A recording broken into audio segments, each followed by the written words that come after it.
checking out all this stuff on TikTok, what we can do live here. There's a bunch of options pop up I've never messed with. So, oh man, that's good. So today, I'm just taking a quick break. I got to get back to work. So rather than have my typical IPA, I'm doing a Peroni, which is like a European lager. I had them in Hawaii, and I loved them ever since. It's a good option when you don't want to have a full-on crazy IPA when you have things to do later, right? So got to paint. We're painting a bathroom, and so yeah, I figured I would just do a little bit of live stream while I enjoy this beer and before I get back to work, before the wife puts me back to work. Because, let's be honest. So this is just highly impromptu. I'm going to enjoy this beer, and if anybody wants to do the same or chat about design, feel free to post some questions. I'm doing great. We've been having a great day. I'm teaching one of my girls to ride without her training wheels on. So I got a sore right arm, kind of. And let's see. Yeah, I'm just enjoying a lager right now before I get back to work. Partially because it's a little warmer out. I like a little bit lighter beer sometimes during the day. And also because I regret eating a large donut earlier.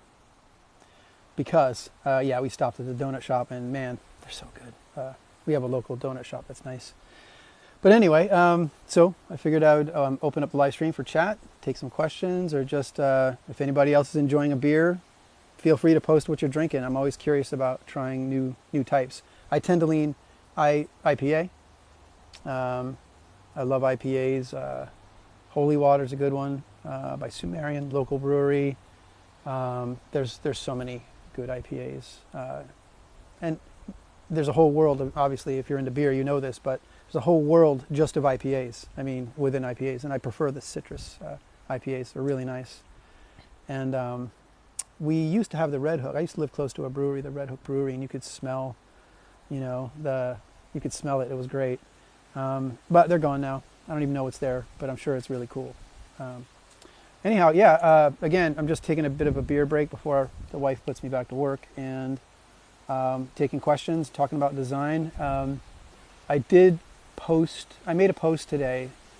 I don't have a lot of time to do this stuff, but I made a post today and I put it up, and then I quickly took it down because I was trying to talk about behavioral science and how we can apply it every day and in our designs. And that's really, it takes so much more time to cram it into 60 seconds or even to edit it into 3 minutes. It's just it takes more time than I have. So I took it down until I could do it better. But the whole idea was, how do you leverage behavioral science like right now? Because I'm not a fan of, you've probably heard me say this, I'm not a fan of theoretical design. It's got to be actionable, right? So if there's an idea in theory, I like to move it into something measurable right away. So that's kind of what I was trying to get at with behavioral science. And in a nutshell, you can start working with it like right now. And what I mean is I made a post about the PENS model and satisfying our intrinsic needs. And these aren't restricted to games by any means. This is straight up behavioral science, and it could be used for everything. And what I wanted to convey was you can use the concepts of PENS, like autonomy, your decision making, the choices you have, and competency. It's like your ability, your skill, basically, and relatedness, those intrinsic needs, like to the way you relate to other people. You can use those three things every day. So you can think about, if you're in a situation where you're talking to somebody and you don't want to talk about that thing anymore, for example, you can make choices, right? That's autonomy. You can have a choice about how you handle that. And that would likely be informed by your competency, which is your skill in navigating that conversation or being graceful in switching it or just bowing out. You can make those decisions. You can inform those decisions based on your skill. And also the relationship you have with that person. If it's someone that you're probably never going to see, you might have a different approach if it's a spouse or something, right? So these are just basic examples of using basic behavioral science our intrinsic needs, our intrinsic motivators, autonomy, competency, and relatedness every day. So get familiar with it. And then when you go to start playing games and thinking about this, you can identify, like, is this where the game is trying to teach me something? Is this where I have to make, I have meaningful choices to make? Things like that. So that's one way I wanted to address it, but cramming that into 60 seconds that's a challenge. So I'm thinking like maybe it might make more sense to do some of that stuff on YouTube, or I don't know, maybe even Twitch streaming. I don't know. People have suggested it, so I should think about it. Let's see. So there's a question here. How was it to be a dev? Well, I am still a designer, still in the industry. It's great. I mean, it has, like anywhere else, it has its ups and downs. It's no different in a lot of ways, I think. In some ways, it's unique because it's still kind of new. Like other design disciplines have been around for a long time. UX even has been more formed up to this point. And game design specifically and production, they're vulnerable. Let's say that. And what I mean by vulnerable is that they're vulnerable to changes in the industry. You might be working on a game and all of a sudden a new game comes out that has a flashy new thing, and someone with the right position can say, oh, that's the next hot thing, we got to do that, and derail your whole project. So I don't think a lot of other businesses would actually do that. But this is where, this is why I'm talking about things like behavioral science and being a problem-based culture, because if you're a problem-based culture, you use the behavioral science, those intrinsic needs, to define the problem that you're going to solve. And that's what your design is. And once you have vocabulary, design vocabulary at that level, highly actionable, highly measurable, you're less vulnerable as a studio. Your design is less vulnerable because you can make a case for what you're doing and why. And then whoever's making the suggestion that may not fit in can be aware. You get better at explaining it as a whole, right? Explaining what your game is meant to do, and bring the conversation to that level rather than keep it at the feature level. If you keep your development at the feature level, things can go south really quick, right? Oh, this new feature in this game, we need to put that in. And hopefully somebody asks why, and hopefully someone takes that question seriously, because you would hope that the intent was established before you even started progression. So anyway, that's kind of my little take on where I'd like to, some of the concepts I'd like to communicate. Make Fallout. Man, that is good. I don't normally drink lagers, but I like that one. Peroni, kids. Peroni. It's a European lager. Yeah, so for what I'm working on, I'm looking at Make Fallout 5, 5.5.6. I think about what I want to work on next, and I have a few projects in mind. Like I have a few different things I could do, and some of that, I'm still investigating, getting a team together, to put it short. But that's, this preliminary. It's like prototype type stuff, fun stuff, just to see if it can go anywhere. And yeah, and then some personal projects I'd really like to work on. But sometimes you're just baked. I don't know if you guys experience this, but sometimes you just don't want to do anything. And that doesn't happen often for me. Like usually for me, I know what I want to do and I have it scheduled, and I do. But sometimes within that ritual, that existence, you're like, I don't feel like doing a shit. And it's okay. And then so I'll go watch Dust, or something. I'll go watch something cool or read something. But usually I'm on stuff. And if you haven't seen Dust, it's pretty cool stuff. It's like mini Black Mirrors in a way, not quite as dense, but some heady shit. And it's fun, from a creative perspective. There's some neat ideas in there. They often leave their movies open-ended for you to wonder, to where it might even get annoying at some point. Opinion on Gmod, if you ever played it. I love Gmod, but I haven't played it in a long time.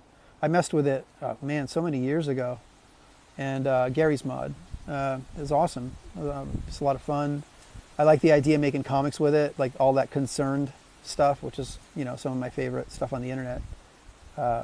about the Half-Life 2, the life and death of Gordon Froman. I believe that's all done with Gmod.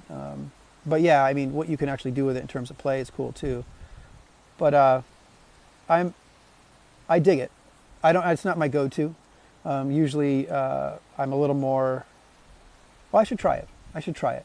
Like usually, I'm focused and I have my ways. Like I'll be like, is this a Unity thing, an Unreal thing, or something better in Source? And that decision is usually pretty easy to make. But usually, I tend to jump into something like Unity if I need functionality, because Source just doesn't do certain things that at least maybe Source 2 does, but Source doesn't handle text very well. There's a lot of stuff, so if I needed a lot of text or input and stuff like that, Source isn't really an option. Yeah, so the thing with absolute creative freedom is interesting. Like I love the toy box approach. I wonder if it's so wide open that it actually deters creativity, because sometimes when you have too much creativity, it's overwhelming, or you end up playing and not putting something together that is cohesive. And there's nothing wrong with that. Everybody loves play. I love play, so I don't mind just going in there and screwing around. But if you really want to develop your creative chops, it helps to have some kind of process in place, or maybe even some boundaries. I like boundaries. Let's see. So yeah, let's see. I'm playing. Haven't been playing a lot lately. I still want to play. I still need to play Alex. I want to try RimWorld, but it's hard to find the time to do that. So mostly it's about going to projects and trying ideas. Yeah, mods are where it's at. Like a lot of our favorite games are mods, right? They started as mods. TF2 is mod. It comes up quite a bit, and I believe that the design progress is going to be made by indies and modders. I don't really look towards. I mean, I'm hopeful. It just seems less likely given how studios generally work and in the industry and capitalism, how those things work. That a business is going to have a breakthrough, innovative anything, right? TF2's cool. Yeah, I had my 6-year-old tried it. They love it. They were experienced the bots though, and they weren't happy about it. I was like, what's going on here? And I think that's what it was. But the style is so cool and inviting, and I really shouldn't be letting them play shooters. But it started with my 5 and 7-year-old, and I showed them the source editor, Hammer, and I showed my 7-year-old how to build Level, and I had them build it on the Half-Life Deathmatch so they can go play it together, and they did. She built a room with some blocks, some objects. I showed her how to place. I compiled it for her and put it on the network, and they played multiplayer together, and they love it. They love running around and fragging each other. I'm not sure if that's how that's morally correct to do that, but they were having a blast with it. And I remember showing my 5-year-old who was getting beat up by my 7-year-old in the game, and my 7-year-old was I took control of my 5-year-old's computer, the 2 laptops, and my 7-year-old's all the way across the other side of the map, and I threw a grenade. I told my 5-year-old, I'm like, watch this, and I just hucked a grenade, and you could see the whole arc. It was like slow-mo. It was like so far. It went all the way over. It's unrealistic, right? But you can throw a grenade that far in Source Deathmatch, and it bounced over there, and she ran down across the room. She ran down the stairs, and you could see the grenade bounce behind her, and then you heard the grenade go off, and we got the frag, and it was just, she started laughing her ass off. It was hilarious because you didn't see anything violent, right? I guess out of sight, out of mind, but it was just funny how, some of these things in Deathmatch can work. And I love it. I loved it ever since Doom. Yeah, TF2 has got so much tone, so much vibes to it. It's really good. I would like to, I should probably play it more. I don't know how much support it's really getting. Yeah, I know what it's like to not have a PC. I started with a 386, and that wouldn't play anything. I had a 386 when Doom Shareware came out, and trying to run that, you had to make the screen, like you could make the screen tiny square, and it still looked like a slideshow. So I dropped a man, back then it was like $2,500 on a DX266. And you can get an amazing computer today for that money, but back then, for me, that was everything I had. It took a lot. Let's see. Yeah, Portal looks awesome. You know, it's fun to think about doing mods for that as well. There's so much out there to work with. It can be overwhelming. So, for me, the couple of the routes, like I like following through on the kind of genre that Half-Life opened up. Honestly, even a long time ago, and there's been so many great games out there since. But there still seems to be something missing. It's not quite the spiritual successor to Half-Life. And I don't know, maybe that's just me, but it feels like something hasn't really come up to be quite that. I mean, maybe they're cooler in some ways, but nothing that quite delivered on that. So there's a little bit of a desire to an interest in exploring that. But then there's other types of behavioral stuff, emotional type of experiences that we can make that aren't just shooting things. And I'm very much interested in that. Not only because I think they're entertaining, but they could make us think, right? Stop for a moment and think about stuff. It's never a bad thing. So I don't know what to call those kind of games, but they're definitely meant to be a little more, I don't want to say emotional, but like maybe consuming, maybe in a deeper way rather than just skimming the surface with a gun. Right, because I mean, that's fun. That's a lot of fun. But I think games, interactive media can do much, much more than what we're doing with it. So I'm curious about that. So those are the types of areas I like to explore. So let's see. Yep. Yeah, mods are certainly the coolest thing. In fact, I think Minecraft just crushes it with mods to a fault. Like my kids, when they watch YouTube, they're watching a lot of Minecraft stuff because they're playing Minecraft right now. They don't know what's a mod or not, right? If it's not clearly stated, they don't know. So they're thinking, oh yeah, the OP anvil, I can go make a sword that when I swing it, it shoots diamonds. I'm like, that doesn't sound like default game design to me. How are they going to balance that? Hey Bane, nice to meet you. Nice to see you out here. I'm just enjoying a beer in between having a little break before I get back onto some chores around the house. I'm going to paint a bathroom because we're going to paint a bathroom. Just a small part of the bathroom though, around, just one area of it, not the whole thing. I actually enjoy painting. I grew up painting, so I grew up like, my family didn't have any money growing up, so I worked a lot of summer jobs and doing things like helping with construction, helping with house, putting in insulation, painting, all that stuff was pretty common. And I actually worked for the city. Oh shit, there's some funny stories in there. So yeah, I worked for the city, and we, with that, when you're a teenager, you cause all kinds of mayhem. And one of the things, I don't know why I'm sharing this, but one of the things we did is I was working for the town of Rotterdam, New York, and I met made some friends there, and we were kind of hellraisers, and we were into sports. We played baseball and all that stuff too. And during the summer, we would go work during the day. And one of the things we would do is we would mow. We had to mow, town hall, everything. We had to mow all these official areas, right, for the town. And we would mow different patterns into things all the time because they would drop us off in a crew truck and then they just leave.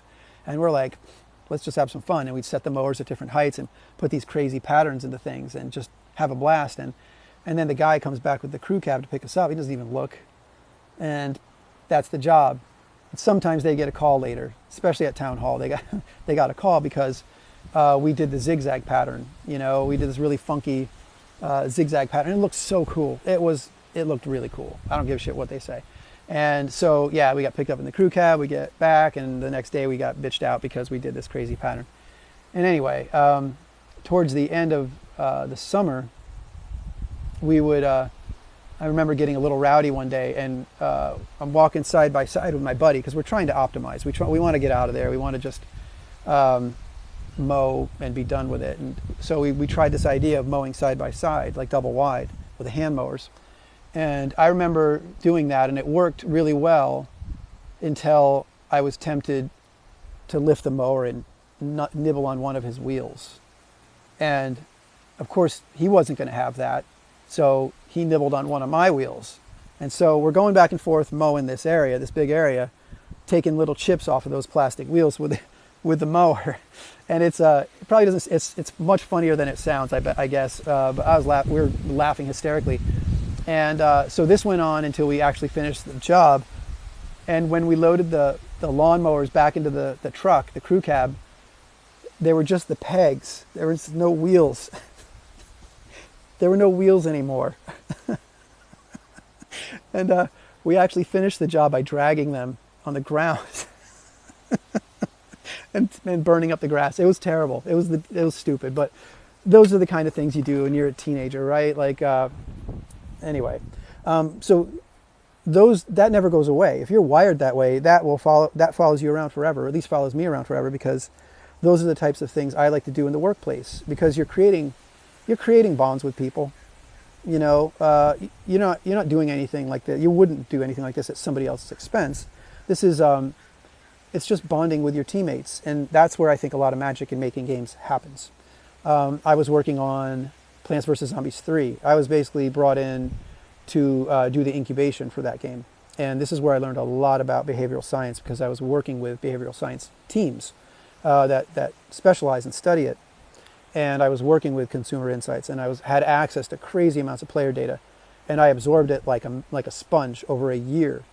And my team was like 3 or 4 people, and we went so far so fast that the executive managers had no idea what the hell we were talking about. As much as we tried to break it down, there's no way they could grasp at that depth. You know, they got basic ideas, but they couldn't comprehend it. It took them over a year to figure that out. They broke up our team, made a new team, and then that other team, after about a year, came back to us, and including the person who broke up our team, saying, "How did you do that? Like, oh, we want to use your documents." And it's like, this is stuff that we cranked on for, we learned relatively quickly, and it was taking them a long time to figure it out. So anyway, my point was, I was working on this project, and we're building, we prototype all the time. I'm a huge fan of prototyping.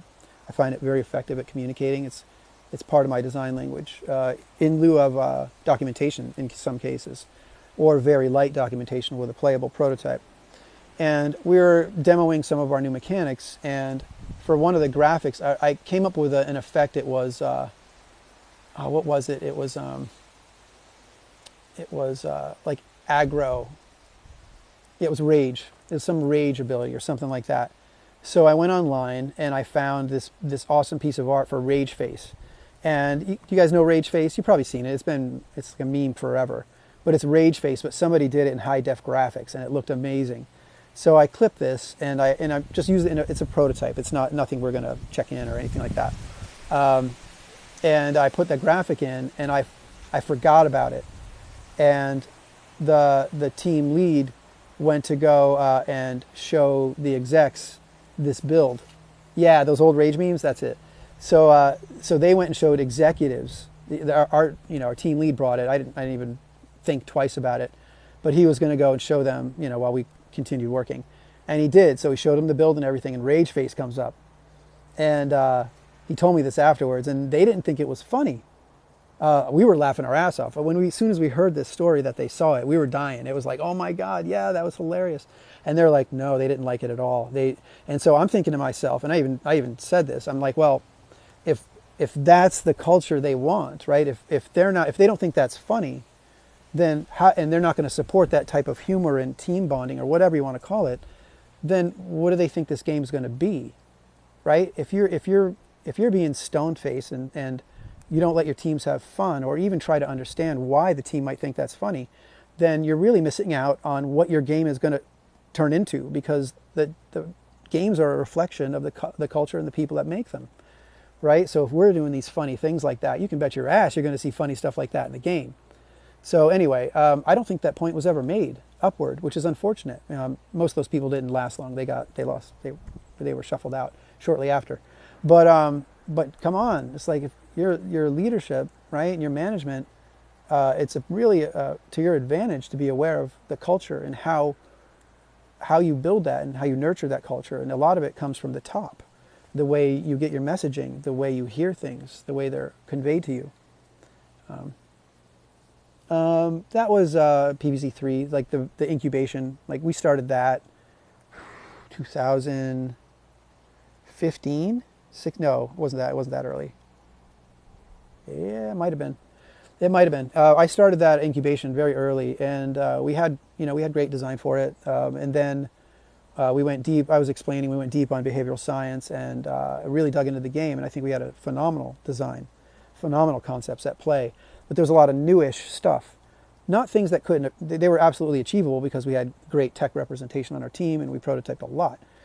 So we knew we could deliver on this. It was just the people that we were trying to convince or explain the design to just had struggled to understand the nuance of it, right? They were used to like, I need some peanut butter chocolate type stuff, whatever. Like I need big words that I can understand and wrap my head around, and that's fine. It's just that it's really hard to understand design at any depth unless you're in it.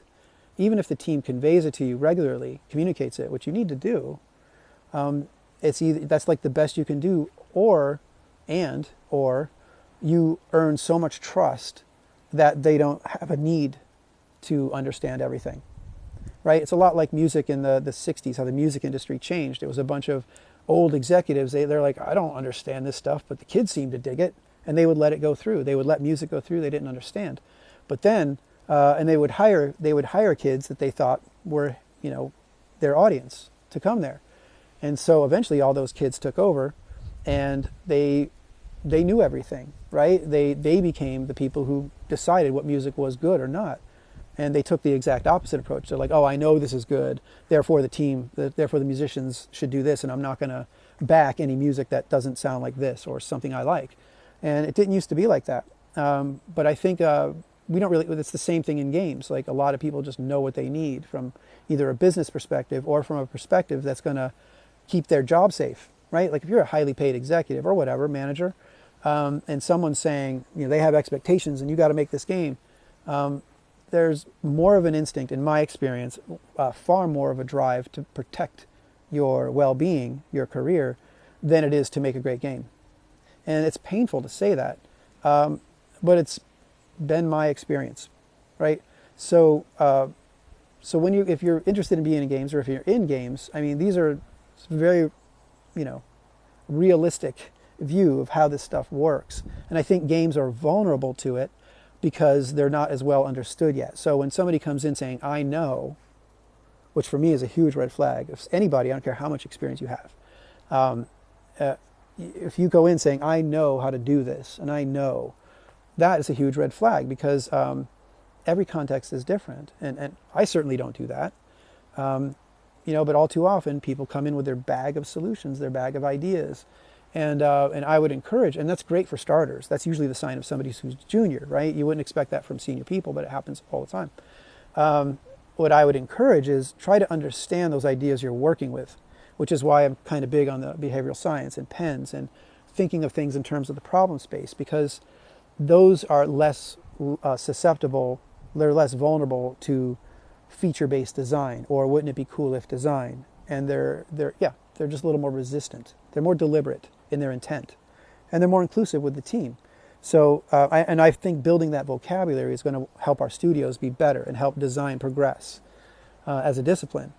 And make games better, because right now it's a lot of in bigger companies I'm talking about. It's a lot of fast follower.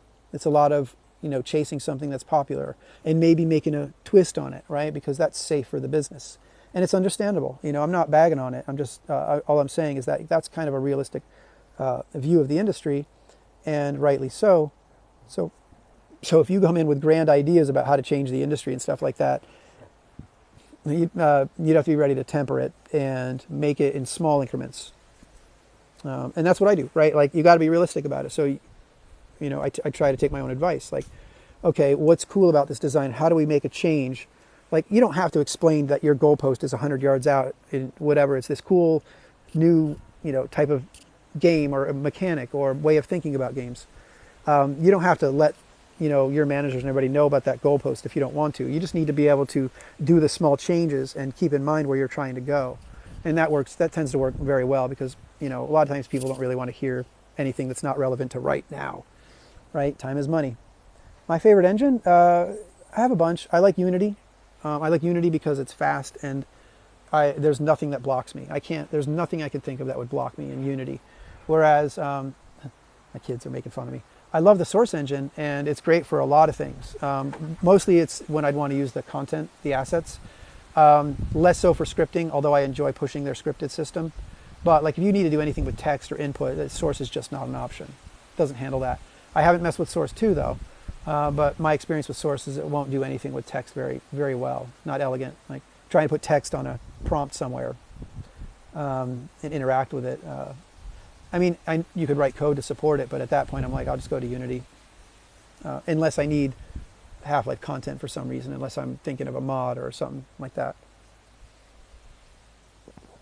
So I don't know if it's my favorite. I don't know if a favorite's the right word. Favorite with a U, by the way. Very nice. I like that.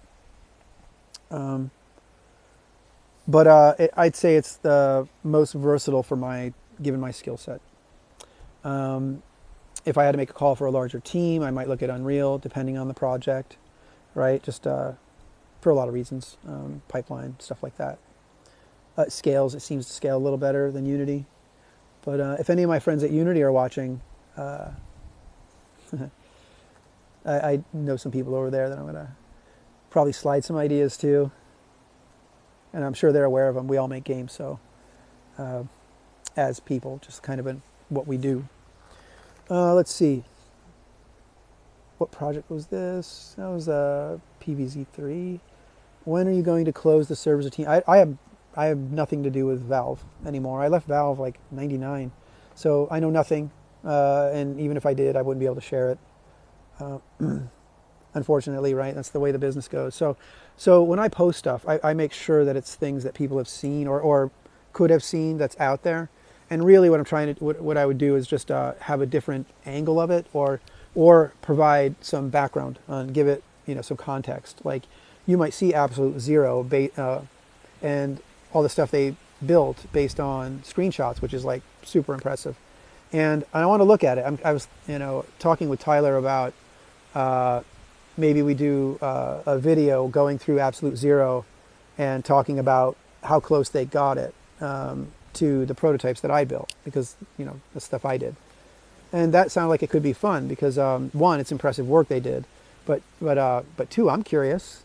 I'm curious to see how close they got, because at one point I was playing through their stuff and I'm like, well, they had access to the source files, and they're claiming they didn't, and I believe them, but I still want to decompile it and overlay it in the editor and see, because some of it's so close. I'm like, really? All right, let's see. I could take a few more questions. I got a little beer left, so I can only go until this beer is here. Then that's the deal I struck. Gabe was great. Yeah, Gabe was great when I worked with him. Yeah. Yeah, it's like I said, it's been a long time. But I met him when there weren't more than a dozen of us. I have a video on it, and he helped me get my first apartment. He brought me there and signed for it and everything.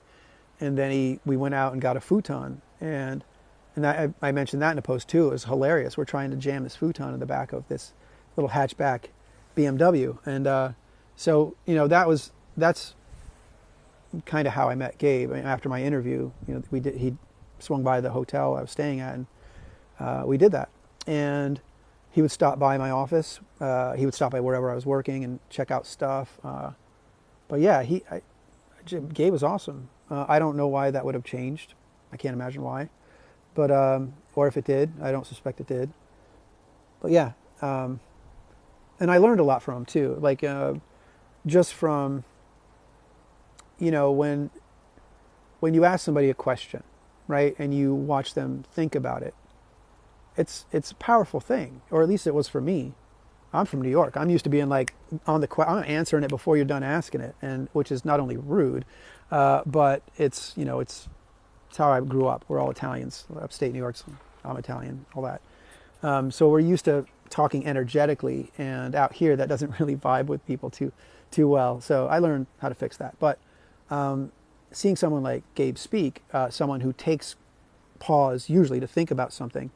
I mean, if you ask a good question, right? If it's something he doesn't have off the top of his head, and you can sense the process. You can sense him thinking, and I love that. It's powerful for me. It has an effect on me. Maybe it doesn't affect anybody else. But when I'm seeing that, when I'm a part of that, I'm just like, I wish I could do that. That is so freaking cool. I'm not that cool. I can't do that.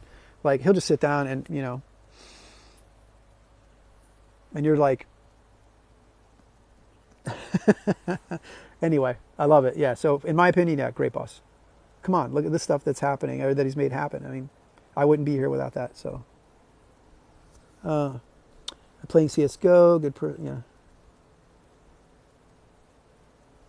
Who doesn't give a shit about the game? So that's a tough one, right? Like,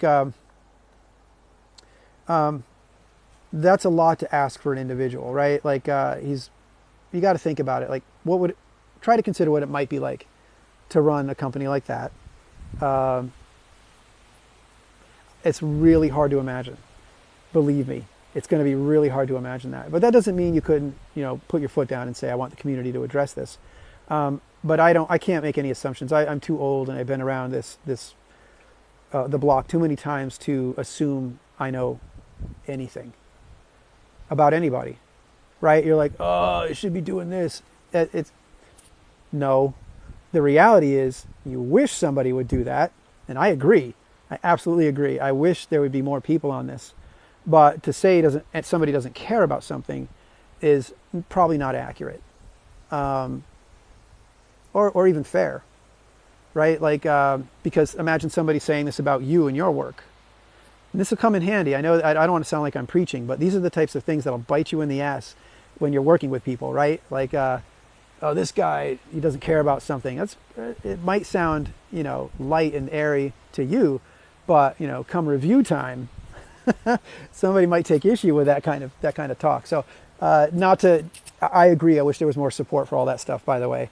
I'm just saying, like, it's hard to say somebody doesn't care about something. And I've been burned by that because there could be a misunderstanding somewhere that you had no clue about, right? So it's better to phrase that in terms of what you really want rather than accusatory. Doesn't really work well. Not for me anyway.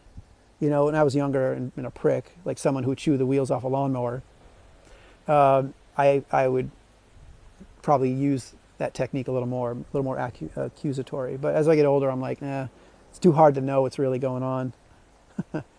Not to be wishy-washy about it, right? Like, dive in and say, I wish they would fix this thing. I'm really upset. This pisses me off. This is bullshit. But probably not because someone doesn't care. Oh man, professional workplaces. Yeah, you got to watch it. Like, I was watching stuff. Like, I follow some people in HR just because, I don't know why. I like them. Or I like the people on here talking about HR. And it's tricky. Like, I don't know if this, if within context of games, I mean, it can certainly be. But when you're working somewhere, HR is not there really for us, for you. They're there largely to make sure the company is safe, doesn't get sued for anything.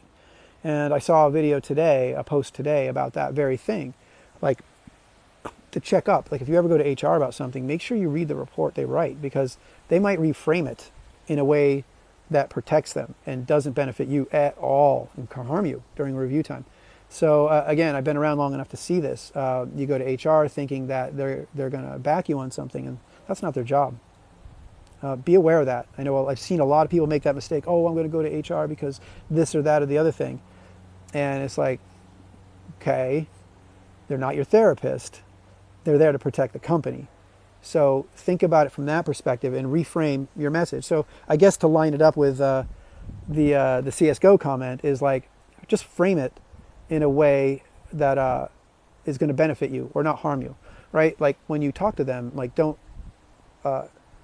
understand that they're there for the company and frame it in a way like, hey, if you're being treated badly or something like that, you can frame it in a way that's like, I'm concerned about the company and the way this behavior is going to happening elsewhere, whatnot.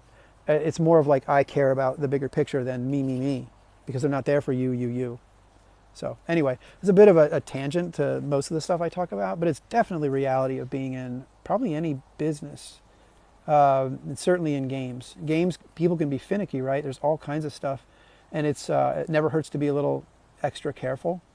Making jokes. I'm a jokester. I love making jokes, but I have to be very careful about the types of jokes I make,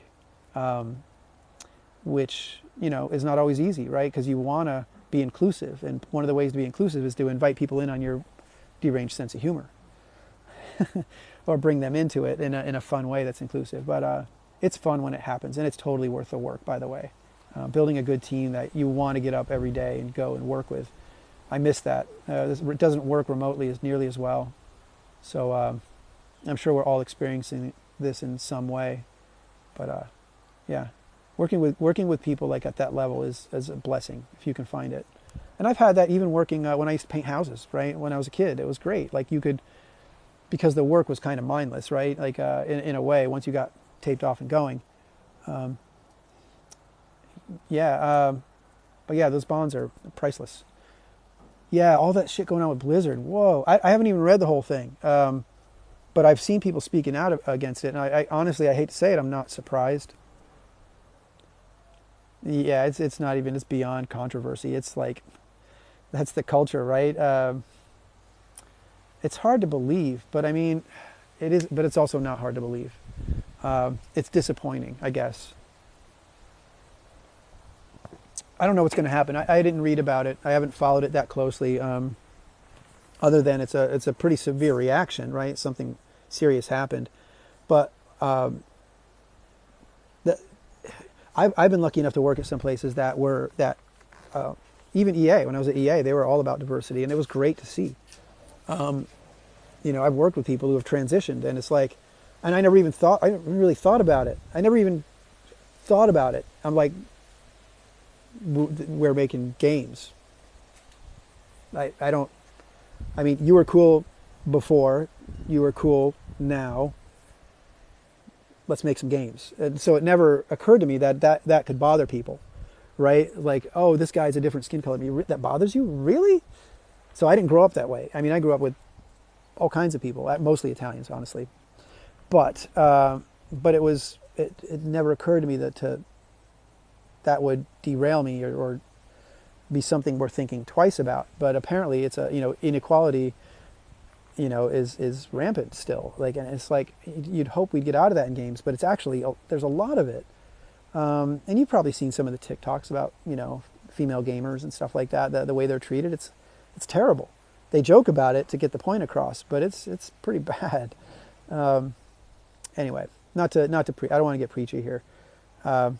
But I'm really hopeful that we'll get past all that nonsense. I've got daughters, raised from a single mom, so I have nothing but the utmost respect for the opposite sex, and to see anything less than equality just blows my mind.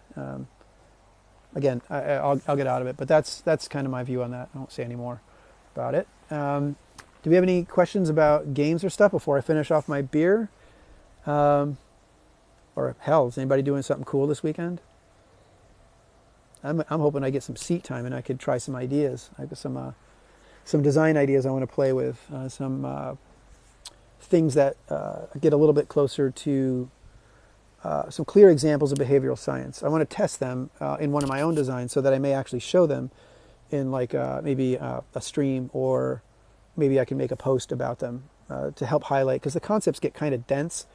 And because my videos aren't back to back about one subject, and there's no way, I don't know of any way in TikTok to make my posts sequential without posting them sequentially.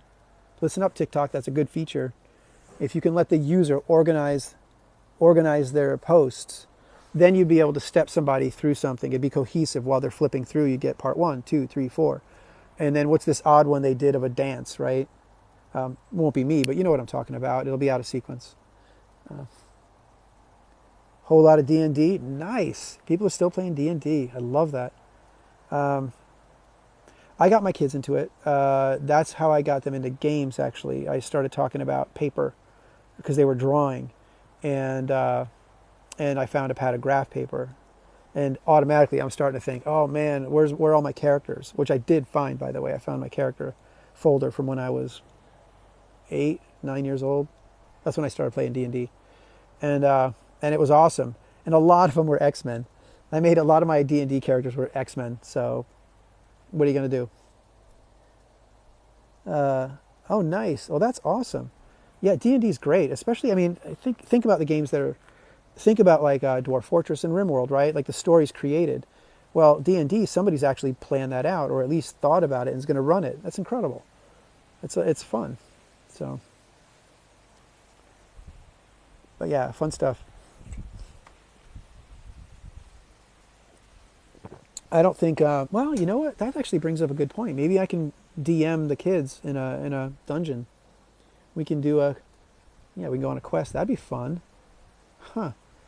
Well, all right. I'm going to polish off my Peroni here, and I've got to get to paint in the bathroom. I think my time is up. We'll see you guys next time in another chat, another post. Take care.